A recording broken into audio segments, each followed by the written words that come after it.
Mesdames et messieurs, bonsoir. Merci d'être avec nous pour ce troisième café historique. Je vais juste vous dire rapidement qui on est, pour ceux qui viendraient pour la première fois. Donc le café historique, c'est une association de 1901 qui s'est donnée comme idée de partager l'histoire dans un lieu très convivial qui sont un café. Donc vous connaissez certainement les cafés philosophiques. Maintenant on est passé au café historique. C'est notre troisième édition. Donc comme nous sommes une association, nous sommes tous des bénévoles. Si vous voulez nous aider à continuer, on a dû passer parmi vous pour vous proposer des petits bulletins d'adhésion, ça serait très très sympathique à vous. Vous laissez vos mails, on vous donnera des informations. Donc ça c'était pour le côté financier. Voilà.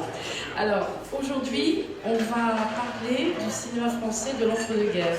Ça nous a intéressé parce que bientôt c'est la fête du cinéma. Et on s'est dit que ça pourrait être intéressant, donc il y a de grands films, des films d'auteur, mais de se pencher un petit peu sur une très très belle période de notre cinéma. Donc on a pensé à cette grande période et surtout parce qu'on a eu l'occasion de rencontrer monsieur David Chantran, alors qui est un monsieur qui a plein de casquettes, c'est un journaliste, historien. J'en ai pas mis aujourd'hui. Voilà, qui aujourd'hui viendra vous parler de Marcel Carné, mais qui sera aussi bordelais demain, parce qu'on aura l'occasion de le retrouver chez Mola, la librairie Mola, où là il viendra parler d'un autre personnage qui s'appelle Napoléon, et de son livre L'Insulaire, qui est sorti récemment et qui a une très très belle couverture médiatique. Donc si vous l'avez aimé aujourd'hui, venez le voir demain, chez Mola, c'est à 19h, je crois, 18h chez Mola. Voilà. Et puis, écoute, je vais te laisser la parole, là, en disant juste un truc, que Marcel Carné, le cinéma français d'entre-deux-guerres, ça fait vraiment partie de notre patrimoine. On connaît tous T'as de beaux yeux, tu sais, atmosphère. Et puis, une que je trouve absolument merveilleuse, Paris est un si petit pays pour des gens qui s'aiment d'un amour aussi grand. Voilà, toutes ces choses-là, on les a tous entendues, ça me fait plaisir. Je vois des dames qui sont à l'unisson avec moi. Donc David, raconte-nous. Merci Maryse. Mesdames et messieurs, bonsoir. Effectivement, alors ça va être non pas une conférence, comme vous l'avez compris, mais véritablement une discussion. Donc vous n'hésitez pas à m'interrompre, à me poser des questions. On est là pour échanger, pour partager une passion que j'imagine nous avons en commun. Avant de commencer et d'évoquer, comme le disait tout à l'heure Maryse, tous ces grands films, du Quai des Brumes, je dis bien le Quai des Brumes, le Quai des Brumes, jusqu'à Les Tricheurs, en passant par Les Enfants du Paradis évidemment, Les Visiteurs du Soir, Hôtel du Nord, enfin vous allez voir, on va vraiment évoquer toute une série de grands films que vous avez tous aimés et qui, évidemment, comme le disait tout à l'heure Maryse, font partie de notre patrimoine cinématographique. Mais avant de débuter, je vais vous expliquer pour quelles raisons on en est arrivé à cette étude, et vous verrez le livre tout à l'heure, à cette étude des archives de Marcel Carné. Carné est décédé en 1996 et ses archives étaient destinées à partir aux États-Unis. Triste sort, allez-vous me dire, mais vous allez comprendre peut-être à la fin de cette présentation pour quelles raisons il a voulu faire partir ses archives aux États-Unis. Et donc il a fallu faire cette étude des archives de Marcel Carné pendant 2 ans et demi. Je m'y suis plongé avec beaucoup de plaisir et beaucoup de délices, comme vous en doutez. Donc des archives personnelles, où il avait consciencieusement tout amassé avec son comparse Roland Le Saffre, dont on va parler également, qui était un acteur, comédien, qui était son grand ami et plus encore, et avec lesquels ils ont réuni tout un ensemble d'archives, de correspondances, en écartant évidemment ce qui les gênait. Et donc tout le travail a été aussi de compléter ces archives personnelles et privées par un travail, bien évidemment, de recherche pour savoir ce qui gênait justement Marcel Carné et pour quelles raisons ça gênait. Alors, comme je vous le disais, pour débuter, c'est bien entendu une série de films, de grands films, que vous connaissez tous, et je ne vais pas vous abreuver de paroles parce que le plaisir, c'est de retrouver les extraits, mais on va comprendre quand même pourquoi Marcel Carné est arrivé à ce degré de recherche, d'exactitude, de méticulosité, parce que c'était quelqu'un d'un peu pointilleux, pour ne pas dire un peu pénible. C'est ce que diront d'ailleurs tous les gens qui l'ont côtoyé sur la scène ou derrière la caméra. Et évidemment, c'est un personnage qui est très complexe. Alors, il est né en 1906, né en 1906, le 18 août précisément, dans un quartier des Batignolles que vous connaissez sans doute, à Paris, aujourd'hui dans le 17e arrondissement. Il naît dans des conditions assez modestes, son père est menuisier, et il a un drame qui va le frapper très jeune, à 5 ans. Il perd sa mère dans des circonstances assez dramatiques et douloureuses, vous en doutez, et il va être élevé par sa grand-mère et sa tante. Donc entouré de femmes, parce que son père, les seules femmes qu'il le fait rencontrer, c'est les prostituées du quartier des Batignolles. Donc vous voyez que c'est dans des conditions un peu difficiles qu'il va rencontrer la gente féminine, avec une grand-mère un peu dure et une tante très aimante, mais tout de même qui le dresse, et ces autres femmes qu'il rencontre en fonction des aléas des rencontres de son père. Donc il arrive dans les années 1915-1920, juste après la Première Guerre mondiale, où il passe son certificat d'études, et bien entendu on le destine à devenir menuisier comme son père. Il a ce caractère, il a cette volonté de bien faire son métier, mais la menuiserie n'est pas du tout pour lui, et il va donc s'en écarter assez rapidement en tournant avec des amis dans le bois de Vincennes, avec de petites caméras, et il fait partie donc d'un ensemble de gens qui aiment se promener, filmer les différentes personnes qu'il rencontre. Et parmi ces rencontres, eh bien, une personne lui dit « Mais je connais des gens du cinéma, toi qui s'intéresse vraiment à ce monde. » On est aux alentours des années 1921-1924. Pendant 3 années, il prend des cours aux arts et métiers, et il fait la rencontre d'une grande dame du cinéma, que vous connaissez évidemment tous, qui est Françoise Rosé. Et Françoise Rosé, avec la rencontre, Marcel Carné, le voici, il est tout en bas sous la caméra. Donc Françoise Rosé va lui faire rencontrer son mari, le grand réalisateur Jacques Feder. Et Feder va prendre sous son aile le petit Marcel, qui va commencer comme assistant réalisateur et qui tourne, surtout sans en parler à son père. Qui, lorsqu'il l'apprend, parce qu'on l'aperçoit en train de tourner avec Feder dans les environs de l'Opéra de Paris, et lorsque donc, le père de Marcel Carné apprend que son fils est en train de se dévoyer dans un monde de saltimbanque qui n'a aucun avenir, le cinéma, vous vous en doutez, hein, le cinéma n'existe que depuis une trentaine, quarantaine d'années, eh bien, il fait tout pour l'en dissuader, mais il a ça dans le sang. Il va dans tous les cinémas de quartier pour assouvir sa passion, et donc il devient donc l'assistant de Feder sur un certain nombre de films, en particulier Ces Nouveaux Messieurs de 1928, qui est un grand film, et dans lequel eh bien, il va donner de sa pleine mesure, non pas d'assistant, mais véritablement de réalisateur en devenir. Et puis, il découvre aussi des cinémas qu'il ne connaissait pas, il devance l'appel sous les drapeaux, il se retrouve en Allemagne, et en Allemagne, donc dans cette Rhénanie qui est occupée, il va découvrir des réalisateurs, des cinémas qu'il ne connaît pas, cinéma soviétique par exemple, cinéma allemand d'avant-garde, expressionniste, Murnau, enfin voilà, des réalisateurs que vous connaissez tous, Eisenstein évidemment, et avec un de ses amis, lorsqu'il revient à Paris, il se décide véritablement à réaliser lui-même. Et il débute par un petit film, court-métrage, qui est intéressant parce que ça montre bien ses leitmotifs personnels. Il va débuter par Les Bords de la Marne, avec un film qui date de 1929, qui s'appelle, qui est d'ailleurs projeté aux Ursulines, et qui s'appelle Nogent, Eldorado du dimanche.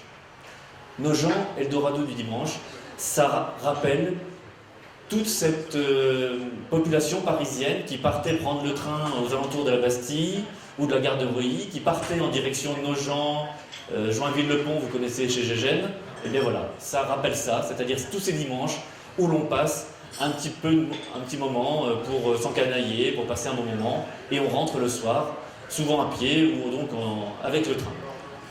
Et ce film va être remarqué par un autre grand réalisateur, alors qu'il continue de travailler pour Feder, notamment dans La Kermesse héroïque. Il est remarqué également, alors que La Kermesse héroïque n'est pas encore terminée, il est remarqué par René Clair. René Clair le prend également comme assistant, il va travailler également avec Richard Oswald sur le film Cagliostro, et donc, voilà, il commence à apprendre le métier, et puis il n'en demeure pas moins que même si vous avez tous en tête des films un peu sombres, comme on le verra tout à l'heure avec Le Quai des Brumes, eh bien il garde toujours une petite pointe d'humour dans chacun de ses films, et il tourne avec deux deux de ses comparses également des petits courts-métrages pour la publicité, parce que la publicité aussi est projetée dans le cinéma. Et il tourne avec, par exemple, Jean Orange à cette époque et Paul Grimaud, que vous connaissez tous, des petits films pour la publicité, notamment une élection à l'Académie, où il se montre un peu irrévérencieux. Pour cette élection à l'Académie, il montre par exemple pour le mobilier de Léviathan, un académicien qui court et qui sort sous la coupole en disant « Je ne veux pas siéger sous la coupole, le siège que l'on m'a promis n'est pas un Léviathan. » Bon. Ça ne vous dit rien aujourd'hui. Ça ne vous dit rien. C'est un scandale. C'est un scandale, parce que ça n'est pas en insultant les académiciens qu'on va se faire une place au soleil, évidemment, à l'époque. Donc Carnet est un peu mis de côté et il retrouve une seconde jeunesse, alors qu'on comprend qu'il est un peu sulfureux, une seconde jeunesse en devenant journaliste. Je suis moi-même, il n'y a pas de ce métier, mais en attendant, c'est pas comme ça non plus qu'il va se faire des amis, parce que journaliste, ça signifie qu'il va critiquer les autres réalisateurs. Et il le fait tant et si bien qu'il lance, notamment au-delà de ses critiques, une sorte de manifeste en 1933 qui s'intitule « Quand le cinéma descendra-t-il dans la rue ?» Et quand le cinéma descendra-t-il dans la rue, eh bien ça signifie qu'il souhaite, un peu avant l'heure, une sorte de nouvelle vague. C'est-à-dire qu'on prenne les caméras et qu'on ne filme pas uniquement en studio, mais qu'on montre la vraie vie, les vrais gens. Pas de la télé-réalité, on n'en est pas encore là, mais un peu ça, c'est-à-dire vraiment telle qu'elle se déroule. Et donc son Nogent Eldorado du dimanche est un peu ça, c'est-à-dire prendre une sorte de, pas documentaire, parce que c'est mis en scène quand même.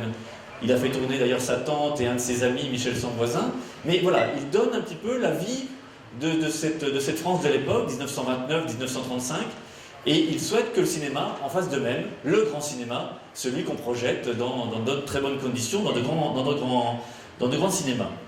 Donc la kermesse héroïque vient après pour lui apprendre aussi ce qu'est le tournage d'un film en costume. Ça va aussi beaucoup compter dans sa formation.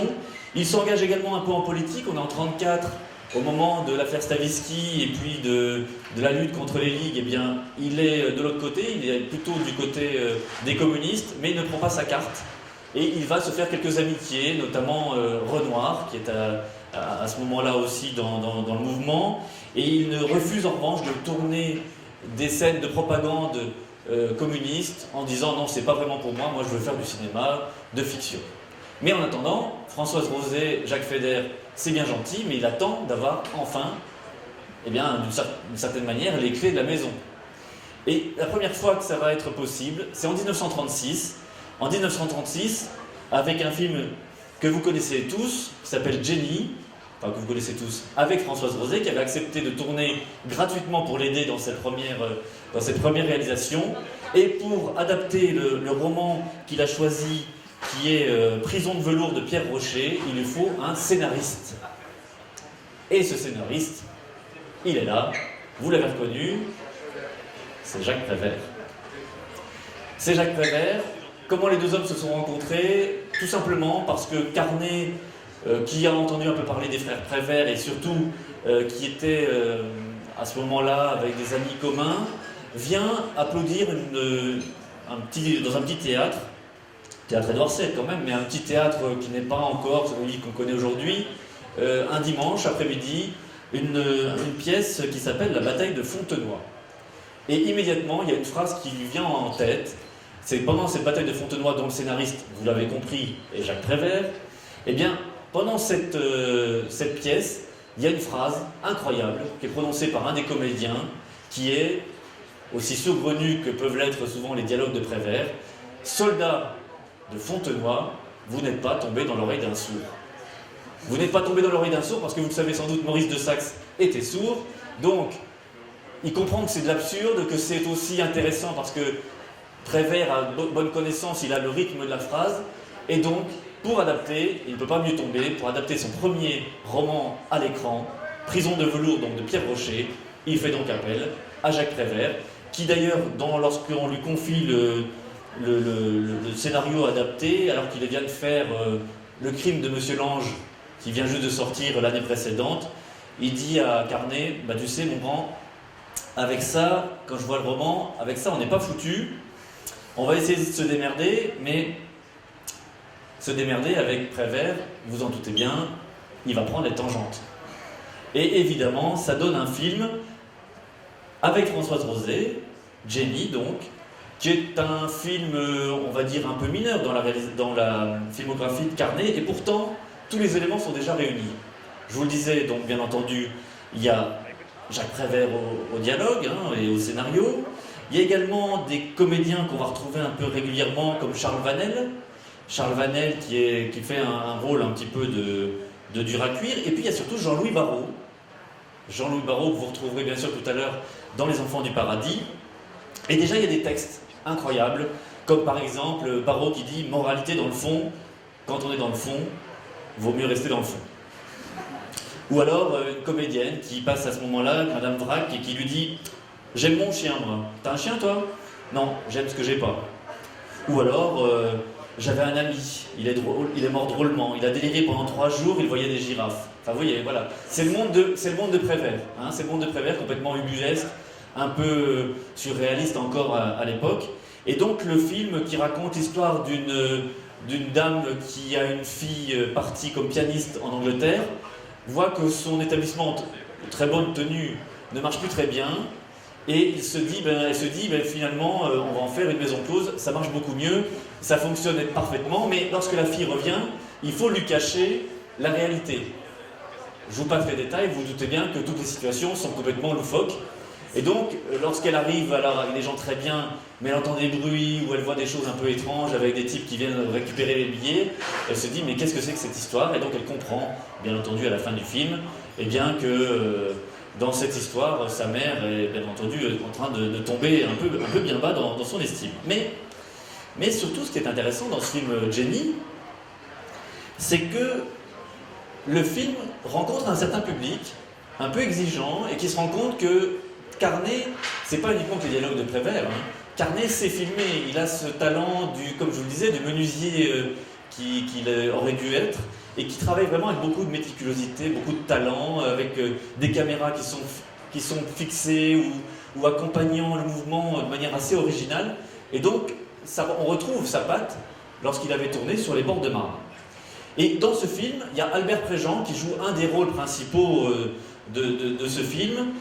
Mais celui qui était pressenti au départ, c'est un autre comédien que vous connaissez tous, qui est Jean Gabin. Gabin n'était pas libre, grand comédien déjà à l'époque, 36. Gabin n'étant pas libre, on se dit, eh bien, on le gardera pour la bonne bouche.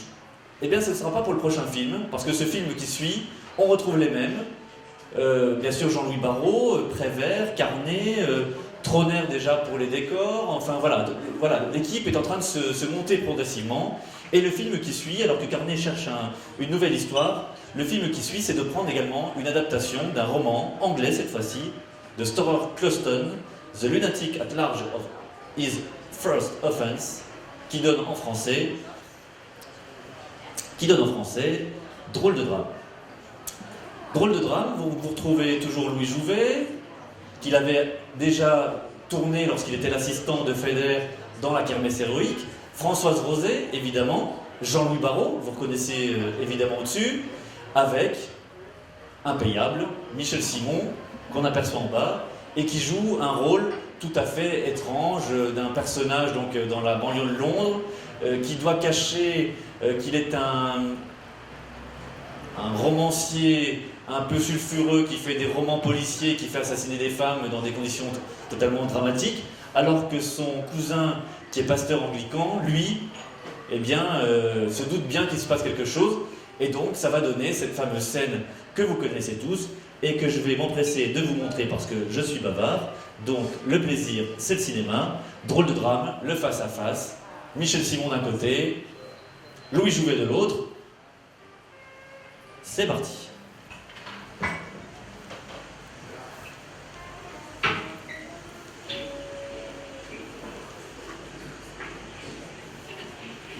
Oui, bien.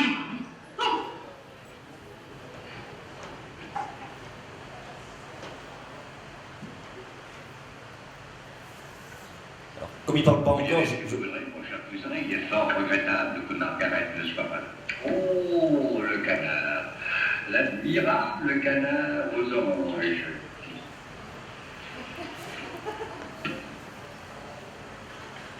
Une.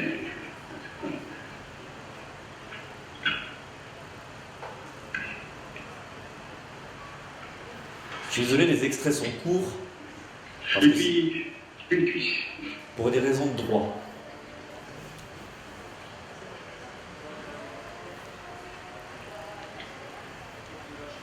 On a l'impression qu'on est en 35 minutes. Non, ça fait 18 minutes. Ah, super.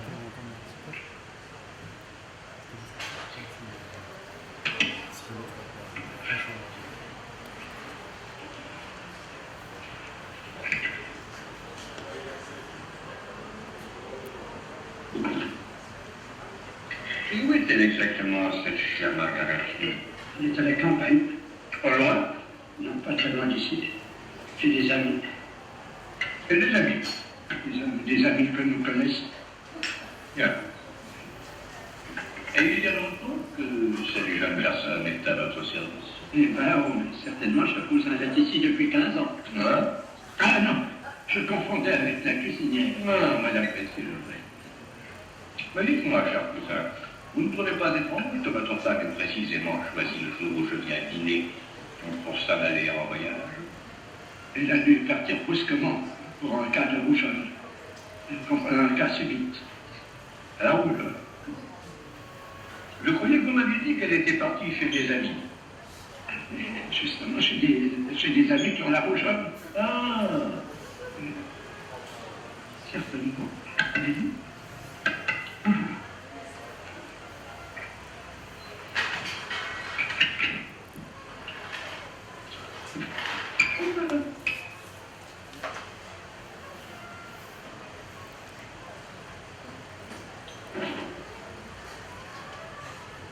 Meurent-ils exactement ces amis qui ont la rougeole?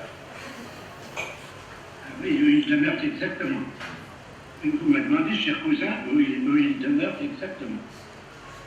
Eh bien, c'est bien simple. Ils demeurent exactement dans les environs de Brighton, je crois. Vous traquez, bien, cousin. Bizarre, bizarre. Qu'est-ce qu'il a?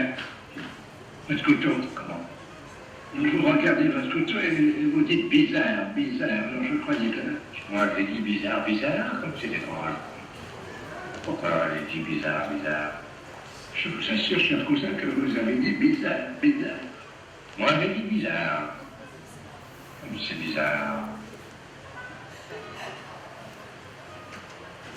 Donc on se retrouve avec un film complètement farfelu, évidemment, et ce n'est pas ce qu'on a toujours voulu dire de Marcel Carné, d'un personnage un peu sombre, qui aime le cinéma noir, avec des scènes un peu dramatiques. Vous voyez, avec Drôle de drame, et le film est du même acabit, hein, tout le film est de cette nature.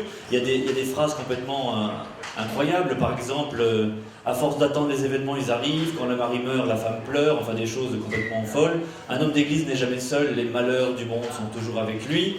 Vous voyez, donc des phrases sorties bien sûr de leur contexte, ils font un peu sourire, mais lorsqu'elles sont encore dans le film, et dit bien sûr par des comédiens bien plus talentueux que moi, mais évidemment ça a beaucoup plus de force. Et petite anecdote quand même pour ce face-à-face entre donc Louis Jouvet et Michel Simon, ils se détestaient copieusement. Ils se détestaient tant et si bien que Marcel Carné, pour détendre un peu l'atmosphère, les a fait boire du champagne.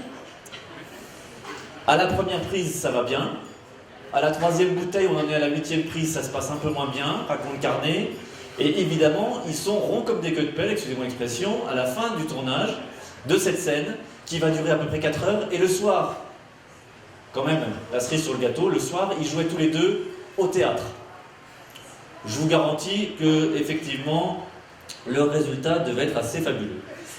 Donc, le film, alors là pour le coup, est un véritable succès, plus que d'estime, un véritable succès. On ne comprend pas tout à fait tout ce monde de Prévert et de Carné. En revanche, toujours cette façon de tourner est très étrange, vous voyez, hein, on a l'impression qu'on est en huis clos, et pourtant, les caméras suivent les petites bonnes. Donc bien sûr, Françoise Roset s'est cachée pour pas que le cousin la découvre. Enfin, voilà, toute l'histoire tourne autour de ce quiproquo. Et le film donc a un tel succès que Carné se voit quasiment offrir un chèque en blanc pour un troisième film. Et ce troisième film, eh bien, là cette fois-ci, Jean Gabin arrive dans la danse, si vous me permettez l'expression, avec un réalisateur qui est Raoul Ploquin, qui est directeur de production pour la UFA à Berlin. Je vous rappelle qu'on est maintenant en 1937. Et Gabin, donc, qui avait failli tourner, comme je vous le disais, à la place d'Albert Préjean, eh bien, rencontre Carnet, se rend compte que c'est un personnage un peu étrange, petit bonhomme, qui dit pas grand-chose, qui est un peu dans son monde, mais il se dit, bon, avec 2 films comme ça, on va lui faire confiance. Marcel, qu'est-ce que vous avez comme film à me proposer? Ben, j'ai bien un truc, lui dit Marcel Carnet, c'est d'adapter le Quai des Brumes de Macorlan. Et Gabin, qui connaît un peu le livre, dit, bon, écoute Pépé, je vais le lire, je te dis ça dès demain soir ou après-demain. Bon. Le lendemain, il est conquis, mais il lui dit, mais attends, tu sais que le film se déroule normalement à Montmartre? Tu m'as parlé d'un Quai des Brumes, c'est quoi ce truc? Ça rime à rien. Il dit, non, ne vous inquiétez pas, monsieur Gabin, ne vous inquiétez pas, monsieur Moncorgé, on va faire ça très bien, on va adapter ça, on fera ça sur un quai, ce sera peut-être au Havre, et c'est ce qui va se passer, et on aura l'argent qu'il faudra. Sauf que, la UFA, voyant le film qui raconte, vous vous souvenez sans doute de l'histoire d'un soldat qui déserte, qui jette ses affaires, qui veut se suicider, alors que la UFA est dirigée en sous-main par Goebbels, je vous laisse imaginer ce que ça peut donner dans l'esprit de Goebbels à l'époque. Donc, patatras, les producteurs allemands laissent l'affaire, et c'est Grégor Rabinovitch, c'est le comble, un juif, qui récupère l'affaire, qui produit le film, et qui va faire un carton, mais énorme. 1937, Le Quai des Brumes, vous avez vu tout à l'heure l'extrait, je ne vais pas être très long, mais évidemment c'est un film assez incroyable parce que les autorités militaires, au départ évidemment n'étaient pas chaudes, même en France, avaient demandé que certaines scènes soient coupées et surtout que le héros plie soigneusement ses effets militaires au lieu de les jeter en vrac. Vous imaginez Gabin arriver en faisant...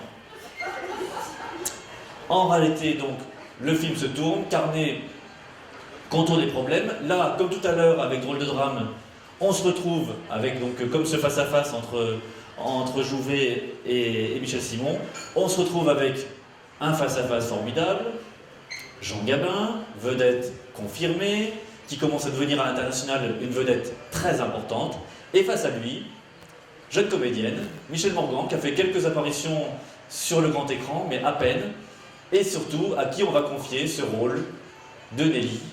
Un rôle donc personnage intéressant, qui est toute jeune, qui a 17 ans. La tenue est faite par Lanvin, excusez du peu. Elle se va confier le rôle de la nièce, enfin fille adoptive de Michel Simon, qui joue un type complètement incroyable, dramatique, où on se demande même s'il ne fait pas les attouchements à sa nièce, enfin peu importe. Et donc Gabin vient un peu la sauver en même temps qu'il l'a fait rêver, parce qu'il lui dit je vais partir pour l'Amérique du Sud, je t'emporte dans mes bagages et je t'enlève des griffes de ce sale type. Mais il y a un autre type qui est dans l'affaire aussi, qui est Pierre Brasseur. Pierre Brasseur qui, il se partage la jeune fille, elle va tomber dans les bras de Gabin, mais on comprend qu'elle était avant avec Brasseur, qui est avec sa petite bande autour de lui, et qui pendant le film va se prendre des vrais beignes, parce que Gabin et Brasseur se supportent pas. Et Gabin en profite parce qu'il sait que dans le scénario, il est prévu de mettre 3-4 claques, et je peux vous dire que selon les témoignages, tout le monde s'accorde à dire que Brasseur les a sentis passer. Donc, on se retrouve dans cette scène mythique, où Gabin vient donc d'arriver comme soldat déserteur. Il est dans la petite cabane qui est là donc, au bord de l'eau, il attend que le bateau parte, et vous le savez, le drame couve, mais il y a sans doute, ce qui est le plus beau encore, ce face-à-face extraordinaire avec Gabin-Morgan, qui au départ n'était pas prévu comme ça, mais je vous raconte l'anecdote juste après. T'as de beaux yeux, tu sais. Embrassez-moi.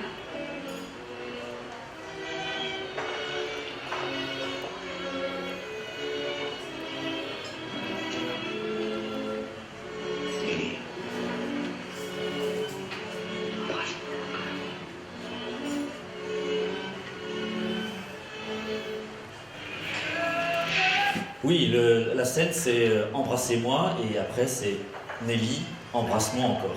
Évidemment, la scène a été racontée aussi donc par Michel Morgan dans ses souvenirs.